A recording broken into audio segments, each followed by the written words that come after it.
नमस्कार, good morning प्यारे बच्चों। मैं Suresh Kumar, assistant professor government college Mandalgarh. आज की ऑनलाइन क्लास में आप सभी प्यारे बच्चों का फिर से स्वागत है। प्यारे बच्चों, हम जो टॉपिक या जो पेपर अपन जो पढ़ रहे हैं वो है अपना इनकम टैक्स का पेपर, जो आपके बीकॉम फाइनल ईयर का है।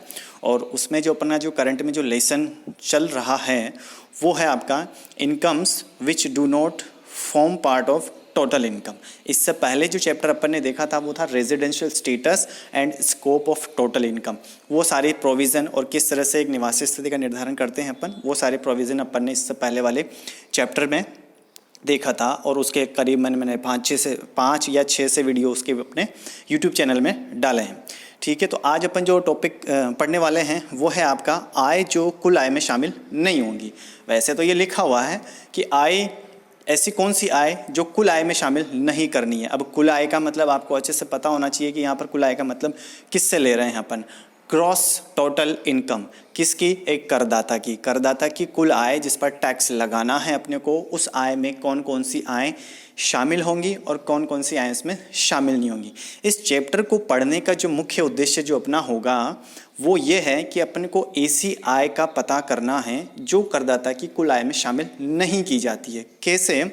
देखिए, आय के मैंने पिछले वीडियोस में भी अपन ने थोड़ा बहुत मैं डिस्क्रिप्शन बताया था कि आय की जो गणना करते हैं इनकम टैक्स के अकॉर्डिंग विभिन्न शीर्षकों के अंतर्गत करते हैं। 4-5 हेड होते हैं, जैसे सैलरी हेड मैंने बताया था, हाउस प्रॉपर्टी हेड मैंने बताया था, कैपिटल गेन्स वाला हेड मैंने बताया था, बिजनेस एंड प्रोफेशन वाला हेड बताया था, और एक अदर सोर्सेस वाला जो हेड होता है। ये इस तरह से क्लासिफिकेशन करके अलग अलग हेड में जो आय जिस हेड में आती है वैसे उसका निकालते हैं अपन आय।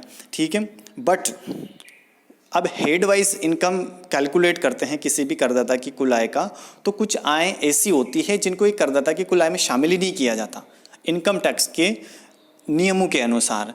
अब क्यों नहीं किया जाता है? ये सिर्फ करदाता को राहत देने के लिए, या उसको आय उसकी कर योग्य आय कम से कम रहे, इस ऐसी राहत उसको देने के लिए उसकी बहुत सी आय ऐसी होती है जिसको करदाता की कुल आय में शामिल ही नहीं करते हैं। तो इस चैप्टर में अपन इसी के बारे में पढ़ने वाले हैं, ऐसी कौन कौन सी आय हैं। बस इतना सा अपने को देखना है। ये चैप्टर जो है सिर्फ आपको ये बताएगा कि ऐसी कौन कौन सी आय हैं जो एक करदाता की कुल आय में शामिल नहीं की जाती है। दूसरा, एक जो एग्रीकल्चरल इनकम जो होंगी, कृषि आय जो होंगी, वैसे तो कृषि आय को कर मुक्त रखा गया है, शायद आपकी जानकारी में इतना ही होगा, बट कुछ परिस्थितियों में कृषि आय पर कुछ स्पेशल प्रोविज़न लगा के, कुछ विशेष प्रावधान लगा के या नियम लगा के उस पर भी टैक्स लगाया जाता है। ऐसा होता है इनकम टैक्स में। इस चैप्टर को पढ़ने के बाद आपके ये डाउट क्लियर हो जाएगा। तो बेसिकली इस चैप्टर का इंडेक्स अपन देख लेते हैं कि आखिर में इस चैप्टर में होगा क्या और क्या अपन इसमें पढ़ने वाले हैं। तो शुरुआत करते हैं। देखिए इंडेक्स में क्या लिखा हुआ है। सबसे पहले देखिए अपन चैप्टर का क्या नाम लिखा हुआ है कि कुल आय जो शामिल नहीं की जाती है, आय जो कुल आय में शामिल नहीं की जाती है, बट हेडिंग में लिखा हुआ है इंडेक्स में कृषि आय का अर्थ। जैसा कि अपन डिस्कस करने वाले हैं, कृषि आय को इसमें डिफाइन किया गया है, उसका स्कोप डिफाइन किया गया है कि किसको कृषि आय मानेंगे और किस किस को कृषि आय में शामिल किया जाएगा। ठीक है, तो सबसे पहले तो अपन एक तो इसमें देखेंगे कृषि आय का अर्थ समझेंगे। इनकम टैक्स के नियमों के अनुसार कृषि आय का मतलब क्या होता है। जनरली आप कह सकते हो कि कृषि कार्य से होने वाली आय को अपन कृषि आय बोलेंगे। जो भी फसल बेची या जो भी किया किसान की जो आय होंगी उसको कृषि आय बोलेंगे। ऐसा नहीं है, इनकम टैक्स के नियमों के अनुसार आय का जो मीनिंग बताया गया है वो थोड़ा अलग है। किस तरह से कब करदाता की आय में एक कृषि कार्य से होने वाले इनकम को आय मानते हुए अपने को शामिल करना है, वो इस चैप्टर में अपने को देखना है। और इससे संबंधित जो धारा होंगी आपकी वो धारा 10 है। मैं आपको बता दूं आपकी जानकारी के लिए कि जितनी भी करमुक्त आय होंगी या फिर ऐसी आय जो करदाता की आय में शामिल नहीं करनी है, उनकी लगभग ज़्यादातर अधिकांश आयों के जो प्रकार हैं वो धारा 10 में ही बताए गए हैं। सारे उसके सब सेक्शन उपधाराएं बना के जो भी आय होंगी उसको कर मुक्त रखा गया है और उसको कर योग्य आय में शामिल नहीं किया जाएगा एक करदाता की आय में। ठीक है, तो इस चैप्टर में देखिए धारा 10 के प्रोविज़न है, सब कुछ मिला के अपन धारा 10 के ही प्रोविज़न इस पर पढ़ने वाले हैं। तो कृषि आय का अर्थ अपन इसमें समझेंगे, उसका स्कोप देखेंगे। निश्चित आय कृषि आय के क्षेत्र के भीतर आती है। ये सारे प्रोविज़न कृषि कार्य से। कृषि कार्य की पहचान अपन करेंगे, किस तरह से कृषि कार्य माना जाएगा, किस गतिविधि को। देखिए जब आप फसल की बुआई करते हो, अगर आप में से बहुत सारे स्टूडेंट, मेरी जानकारी में जहाँ तक है किसानों के बच्चे हैं, जब खेती का कार्य करते हैं तो जुताई, हकाई, बुआई, सिंचाई और फिर फसल की कटाई, उसकी सब कुछ करते हैं। तो इनमें से कुछ ऐसी गतिविधियां हैं जिनको कृषि कार्य में शामिल करते हैं और कुछ को नहीं करते हैं। मान लीजिए किसी ने डायरेक्ट गेहूं की फसल किसी से परचेज कर ली है और फिर बेचता है, खरीदने के बाद बेचता है, तो वो कृषि कार्य नहीं किया उसने। यही चीज़ें अपन इस चैप्टर में पढ़ने वाले हैं और आपको क्लासिफिकेशन करना है, इसका कंसेप्ट समझना है। कृषि कार्य किसको कहेंगे और किस कृषि कार्य से होने वाली आय को एग्रीकल्चरल इनकम मानते हुए उसको करदाता की कुल आय में शामिल करना है या नहीं करना है, वो सारा मैटर इस चैप्टर में आपको मिलने वाला है। अगला जो अपन पढ़ेंगे इसमें गैर कृषि आय के साथ कृषि आय के आंशिक एकीकरण की अवधारणा। देखिए बहुत ही गहरा कंसेप्ट है ये कि कृषि कार्य के साथ साथ कई दूसरी गतिविधियां भी की जाती है, जैसे पशुपालन है, मुर्गी पालन है, और भी गतिविधियां की जाती है। तो इन सभी की आय एक सकल जो आय होंगी उसमें से कृषि आय को अलग करना और गैर कृषि कार्य से होने वाले का आय को अलग करना, ये सारी चीज़ें भी अपन इस चैप्टर में डिस्कस करने वाले हैं। धारा 10 के विभिन्न खंडों के अंतर्गत निर्दिष्ट शर्तों को ध्यान में रखते हुए आय की पहचान करना जो कुल आय का भाग नहीं होगी, चाहे पूर्णतः या आंशिक, उन खंडों के तहत छूट की मात्रा की गणना। सेज में ये देखिए, ये जो चैप्टर है इसमें अपन ये चीज़ें पढ़ने वाले हैं। सेज का मतलब आप अच्छी तरह से समझते हो, स्पेशल इकोनॉमिक जोन, विशेष आर्थिक क्षेत्र। इनके बारे में भी इसी चैप्टर में अपन डिस्कशन करेंगे, क्या होती है ये चीज़ें। धारा 10 के अंतर्गत इनके संबंध में प्रोविज़न दिए हुए हैं। इनकी आय जो होंगी स्पेशल इकोनॉमिक जोन की, वो किस तरह से टैक्सेबल करनी है, किस तरह से कुल आय की गणना अपन को करनी है, इस चैप्टर में अपन को देखने वाले हैं। बढ़ते हैं आगे, क्या है शुरुआत में। तो देखिए ये सारी वो आय हैं। अब आपकी जानकारी के लिए मैं बताऊं कि इस चैप्टर में सिर्फ और सिर्फ क्या पढ़ने वाले हैं अपन, ये कर मुक्त आय, मुक्त आय, एग्जम्प्टेड इनकम्स, ऐसी आय जिनको करदाता की कुल आय में शामिल ही नहीं किया जाता है। जैसे आपको वो आय दिखती है कैलकुलेशन करते समय, उसको आप अलग से कर दोगे, उसको बिल्कुल ही अलग कर दोगे कि यह आय में शामिल ही नहीं किया जाएगा। तो देखिए मुक्त आय दो तरह की होंगी, एक तो होंगी आपकी पूर्णतः कर मुक्त, ठीक है, पूर्णतः कर मुक्त यानी कि फुल्ली एग्जम्प्टेड, जिसको जैसे मान लीजिए 50,000 की इनकम हुई है आपको, तो 50,000 ही कर मुक्त हैं, उस पर किसी तरह का कोई टैक्स नहीं लगा जाएगा। कि ऐसा नहीं है कि 40,000 को कर मुक्त कर देंगे और 10,000 पे टैक्स लगा देंगे, ऐसा नहीं। दूसरा है आपकी आंशिक कर मुक्त आय।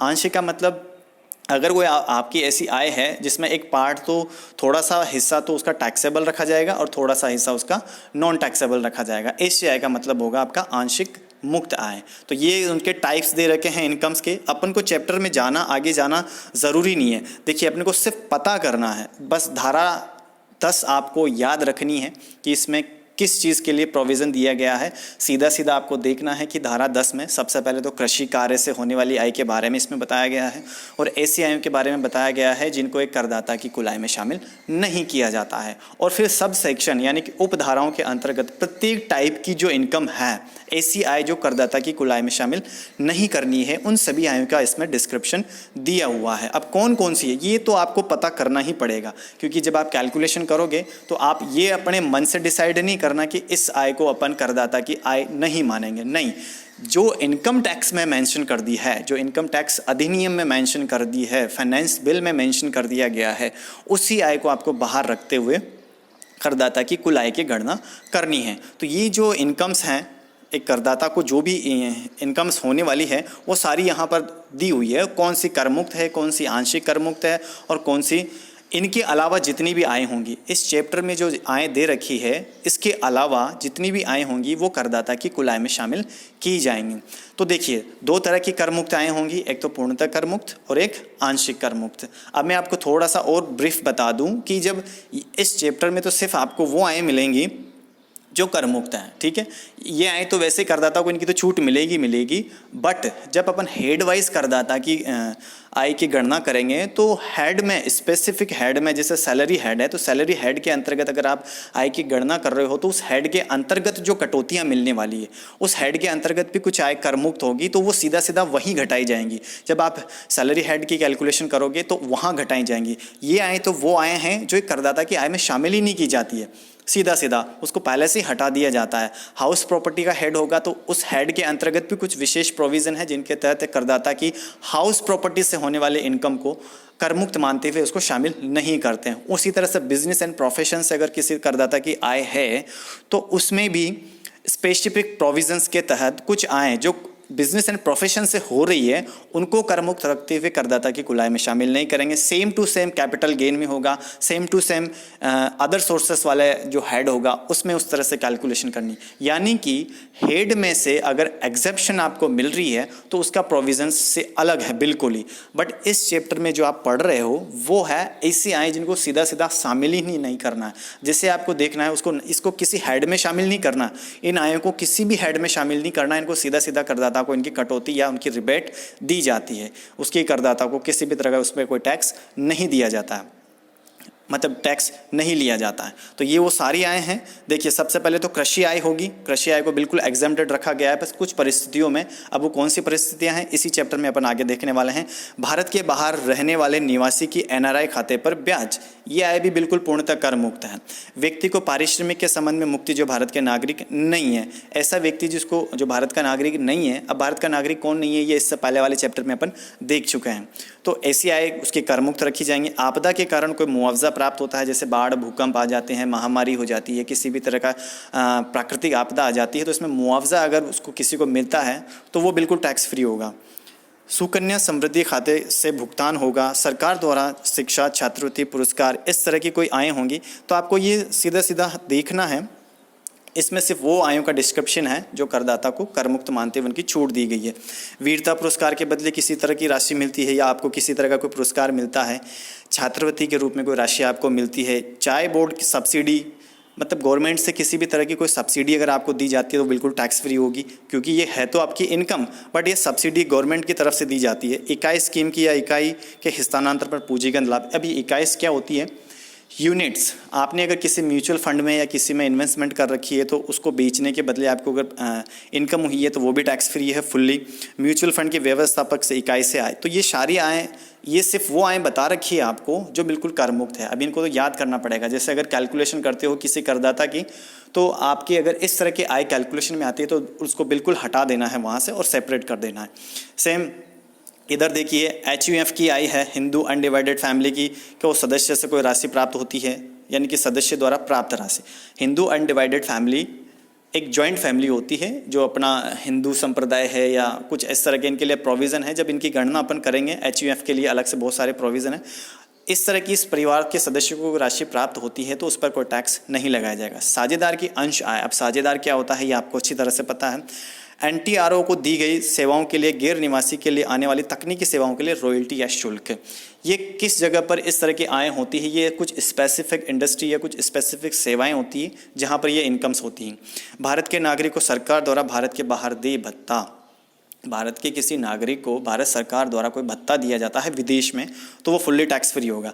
भोपाल गैस पीड़ितों को भुगतान। भोपाल गैस कांड आपको अच्छी तरह से पता है। उस कांड में जो भी लोग पीड़ित हुए थे या जो फैमिली उससे प्रभावित हुई थी उनको किसी भी तरह का कोई मुआवजा अगर दिया जाता है तो वो भी टैक्स फ्री होगा। नियोक्ता द्वारा देय आयकर, ये भी टैक्स फ्री होता है। ये आय में शामिल नहीं किया जाता है नियोक्ता द्वारा आयकर। अगर आपके यहाँ आप किसी भी संस्था में या किसी भी इंडस्ट्री में कर्मचारी हो और आपकी जो नियोक्ता है उसने आपकी इनकम पर कोई टैक्स चुकाया है तो वो बिल्कुल टैक्स फ्री होगा आपके लिए। ठीक है। भविष्य निधि या निवृत्ति निधि से भुगतान आपको मिलता है। MP MLA को कोई भुगतान होता है। MP MLA मतलब आपके विधायक हैं या सांसद हैं। विधवा बच्चों को किसी भी तरह की कोई पारिवारिक पेंशन मिलती है। घरेलू कंपनी के असूचीबद्ध शेयरों की वापसी क्रय नीति पर प्राप्त आय। रिवर्स बंधक के लेन देन पर प्राप्त आय। आनुतोषिक यानी कि पारितोषिक, छूटी यात्रा रियायत, ये आंशिक कर मुक्त आयों पर आ चुके हैं अपन। ये तो सारी आय हैं जो आपकी फुल्ली टैक्स फ्री होंगी, ये सारी आय। ठीक है। तो ये मैं इसका PDF आपको वीडियो के अंत में अवेलेबल करवा दूंगा, उसको आसानी से आप देख सकते हो। आंशिक कर मुक्त आयों में आपकी यात्रा करते हो आप नियोक्ता की तरफ से तो उस पर छूट मिलती है। पेंशन, छटनी, मुआवजा, LIC से प्राप्त लीव इनकेशमेंट हैं ये आपके। ये सारी आय हैं जिनका आपको कुछ विवरण तो हेड वाइज भी मिलेगा और इनको बिल्कुल आंशिक कर मुक्त मानते हुए इनका एक हिस्सा कैलकुलेट करना होगा अपने को। आंशिक जो कर मुक्त आए हैं उनका एक हिस्सा कैलकुलेट करेंगे। जैसे आपको 1,00,000 रुपए की ऐसी आय होती है जो आंशिक रूप से कर मुक्त है और आंशिक रूप से कर योग्य है। तो 1,00,000 में से मान लीजिए जैसे 50,000 तो टैक्सेबल होंगी और 50,000 की टैक्स फ्री होंगी। अब ये 50,000 रुपये किस तरह से निकालने हैं और दूसरे 50,000 रुपये कैसे निकालने हैं, वो स्पेशल प्रोविज़न लगाते हुए उसकी कैलकुलेशन अपन करेंगे। इस चैप्टर में सिर्फ इतना सा है कि कर मुक्त आय कौन कौन सी है, आंशिक रूप से यानी कि partly and fully exempted incomes. इस चैप्टर में आपको इस तरह का इसके में डिस्क्रिप्शन है। तो इस इंडेक्स में या इस डायग्राम से ही आपका ये पूरा चैप्टर क्लियर हो जाता है। बस कृषि आय के संबंध में जो मैटर है, कृषि आय किसको मानेंगे, किस तरह से उस पर टैक्स लगाएंगे, ये अपन सारी चीज़ कृषि आय के संदर्भ में जो भी डिस्कशन करेंगे इससे अगले वीडियो में अपन करेंगे और उसी वीडियो में इस चैप्टर को मैं पूरा कवर कर लूँगा। ठीक है, तो मिलते हैं प्यारे बच्चों अगले वीडियो में। और ये इसका PDF लिंक, ये सिर्फ थ्योरिकल मैटर है, इसमें कैलकुलेशन का मैटर थोड़ा सा है जो लास्ट में अपन डिस्कस करेंगे सेज वाली इकाइयों के लिए, स्पेशल इकोनॉमिक जोन के लिए जो किस तरह से उनके लिए टैक्स प्रोविज़न है, उनकी आय पर किस तरह से टैक्स लगाना है, वो इसी चैप्टर में अपन अगले वीडियो में देखने वाले हैं। तो मिलते हैं अगले वीडियो में। इस वीडियो में सिर्फ इतना ही है। ठीक है, हैव ए गुड डे।